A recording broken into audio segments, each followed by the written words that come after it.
अगर साइन दो एक जैसे हैं, चाहे वो प्लस के हो या माइनस को, अगर साइन एक जैसे है तो उनके बीच के अंदर जो फोर्स है वो फोर्स ऑफ रिपल्जन कहलाएंगे। अगर साइन एक जैसे नहीं है, एक प्लस का है एक माइनस का है, तो इनके बीच में जो फोर्स है फोर्स ऑफ अट्रैक्शन कहलाएगी। कॉलम तो इस फोर्स के ऊपर बात करता है कि दो चार्ज के बीच के अंदर जो फोर्स है वो कितनी है, कैसे मालूम करेगी, क्या स्टेटमेंट है। तो फोर्स देखें, ये दो चार्ज है, इसके बीच में एक फोर्स है, वो फोर्स क्या कहलाती है, वो फोर्स ऑफ अट्रैक्शन कहलाएगी। अच्छा, इन दोनों के चार्ज के बीच में जो फोर्स है वो फोर्स ऑफ रिपल्शन कहलाएगी।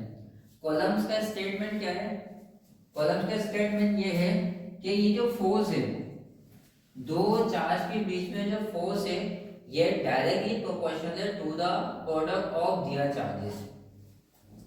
डायरेक्टली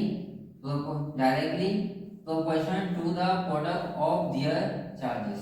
चलिए, प्रोडक्ट का मतलब क्या होता है, प्रोडक्ट का मतलब होता है कि एक दो चीज को मल्टीप्लाई करने के बाद जो आंसर आता है वो प्रोडक्ट कहलाता है। ये जो फोर्स है ये डायरेक्टली प्रोपोर्शनल है to the product of their masses. अगर दो चार्ज का प्रोडक्ट ज्यादा होगा तो फोर्स ज्यादा होगी, अगर प्रोडक्ट कम होगा तो फोर्स कम होगी। ये इसका पहला स्टेटमेंट है। दूसरा पॉइंट क्या है, ये जो फोर्स है, ये जो फोर्स ऑफ अट्रैक्शन या फोर्स ऑफ रिपल्जन है, ये इनवर्सली प्रोपोर्शनल है to the square of the distance between them. Inversely proportional है to the square of the distance between them. इसका मतलब क्या है, इनवर्सली का मतलब होता है एक चीज का ज्यादा होना दूसरे चीज का कम होना। अगर इनके बीच का डिस्टेंस ज्यादा होगा तो फोर्स कम होगी, अगर डिस्टेंस कम होगा तो फोर्स ज्यादा होगी। क्या लिखा हुआ है, these force inversely proportional to the square of the distance between them।